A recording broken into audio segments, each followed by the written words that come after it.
sculpture, quasi-painting combination of objects, of found objects, really. Rauschenberg called these combines. So they're not really paintings, they're not really sculpture, they're kind of both. Um, and the legend has that this is the bed sheets here, the bedding is actually Rauschenberg's own when he was too poor to afford painting. He also would, go around the city and collect junk and bring it back to the studio to use and incorporate into his art. He said partly because this was, a cheap way to make art, but also, I mean, he was quite well aware of the Dadaists and Marcel Duchamp and the whole sort of philosophical reason why you might reject traditional aesthetics and go out and pick up stuff off the street or, buy stuff at the store and then turn that into your art. This is the painting that really, or the combine painting that really got Rauschenberg noticed. When it was first exhibited, there were people who were really offended by it. I mean, there's all that blood red paint there around the midsection of the quilt with its kind of drippy, and you can see also, I think, probably an homage to or relevance to abstract expressionism. All this drippy paint kind of pouring over the canvas and smeared over the canvas have, at least for some viewers, had this kind of connotation of anything from sexual activity to murder having happened in this bed. Okay, dripping bodily fluids or whatnot. So it really got people's attention, and as you can see, it's really something quite different than the abstract expressionists. This combination of materials, this kind of mundaneness, it's referential, it looks a little bit like a bed except that it's on the wall. Very different than the kind of stuff that Mark Rothko, for example, is doing.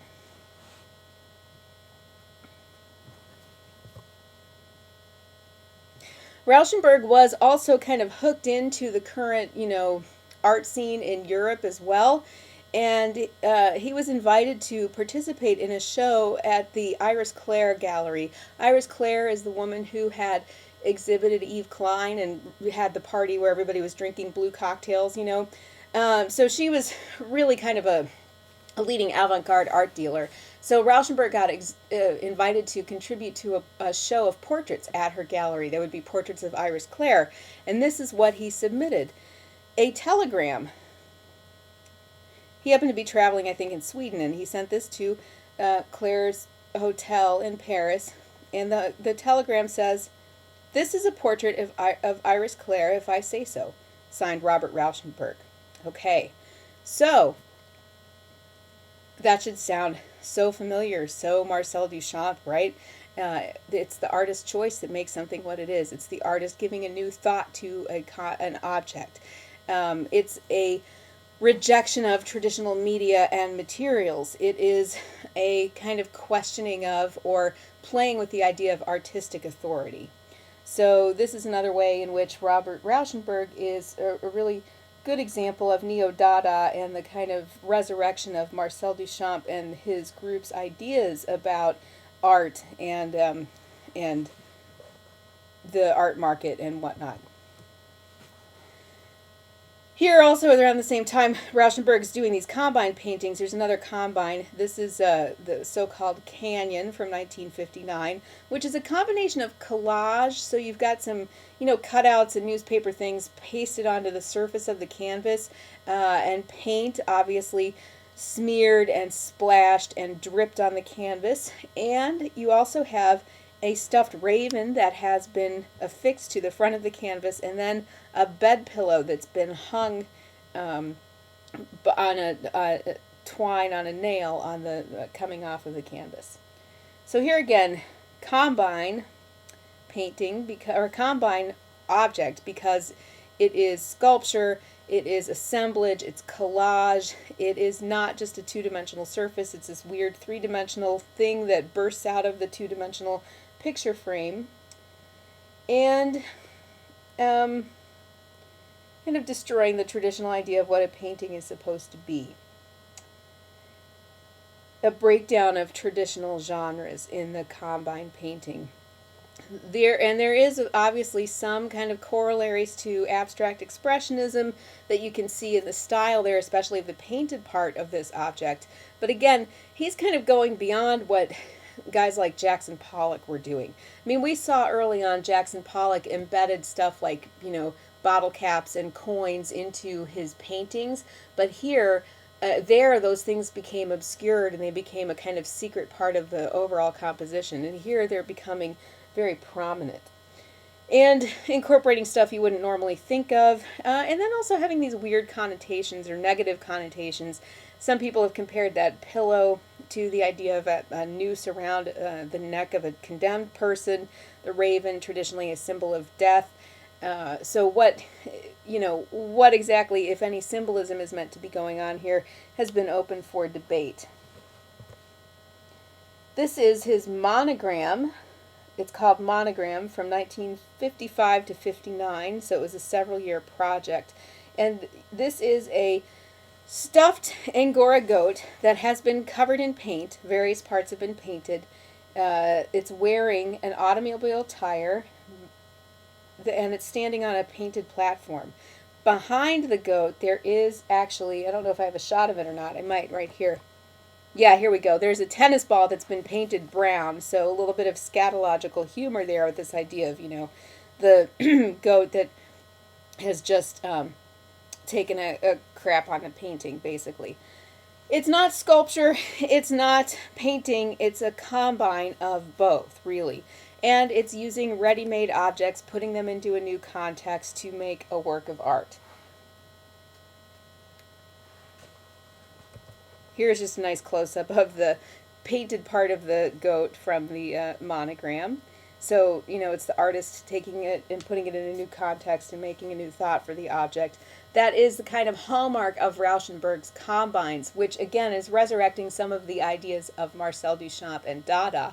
And as you can see, this is kind of going in a new direction from the pure painting of the abstract expressionist generation. Remember, they wanted their paintings to be complete objects in and of themselves. And here you've got a very different, much more playful kind of approach to art.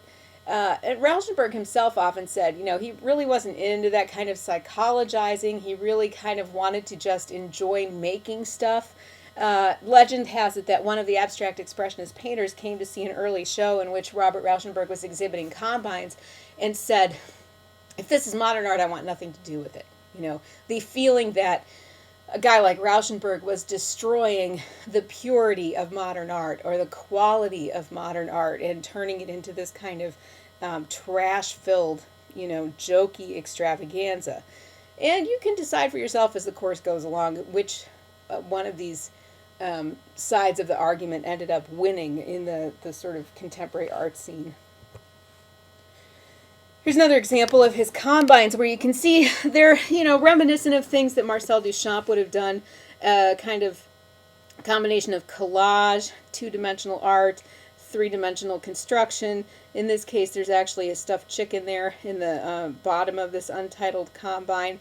It's not really sculpture, it's not really painting, it's not really photography, it's not really craft. It's kind of a hybrid. It's kind of its own thing. These combines, and that again is part of what Rauschenberg contributes to the overall conversation. He goes on to do all sorts of interesting collages and large-scale paintings, but I just wanted to show you a sampling of his early work because this period of the late 50s and early 60s is an important turning point, which, as we will see, in the direction in which contemporary art will go.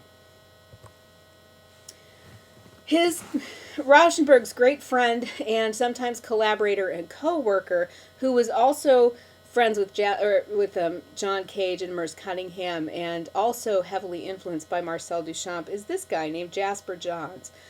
Johns from South Carolina originally, and still living, and one of the most, right now, expensive living artists.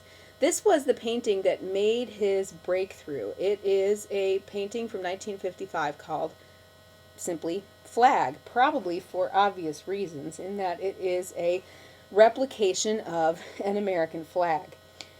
This is a encaustic, I believe on wood panel, And caustic is a different medium than oil painting. You use hot wax, you suspend the pigment in hot wax, and then you paint with the hot wax. And if you've ever played with candle wax, for example, you know that this stuff cools fairly quickly, but like you can really layer it on nice and thick and get a lot of texture. And also that it tends to be translucent, so it dries not completely opaque. So if you've put something under the surface, you can really see it in the object.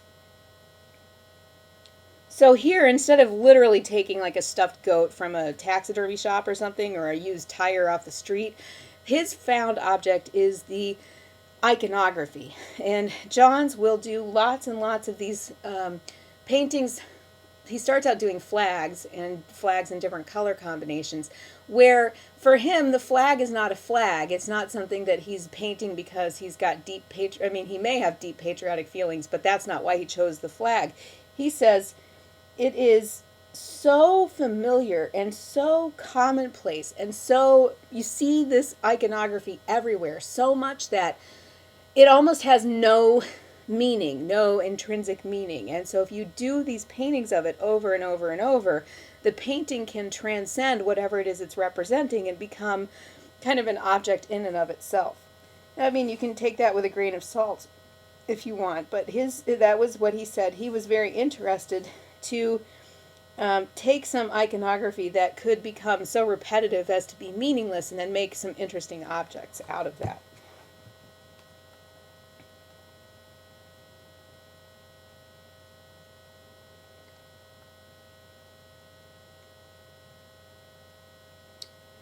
Okay, let's see. Excuse me. Here's a close-up of flag from 1955, so you can see the very thickly textured and caustic paint on the top of the surface of the canvas. And as you can see, underneath that, in all the red strips of the flag, there are actually pieces of newspaper that are pasted in. And this is a pretty close-up view of flag. Here, I mean, he's doing another thing that is important for this Neo-Dada group, and that is combining high and low. You know, the fine art technique of painting with the everyday trash of the newspaper or the everyday symbolism of the flag.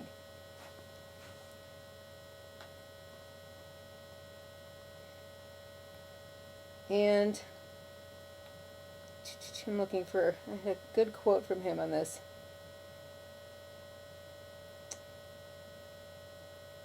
Yeah, he's just, you know, and actually in a lot of interviews, Johns sort of denies that his paintings have any deeper meaning. So he doesn't paint a flag because he's got any particular agenda about the flag, just because it's something that's there that is useful to paint. So here's another one of his flags from the 1950s. This one's at, I believe, at the Met. And here you can see it's still an American flag, but he's bled all the color out of it. So it's this kind of monochromatic shades of white and cream and gray image. And he does these over and over and over again. And again, mostly because it was so simple and so familiar that you could stop thinking about what was on the painting and think about what was in the painting, if that makes sense.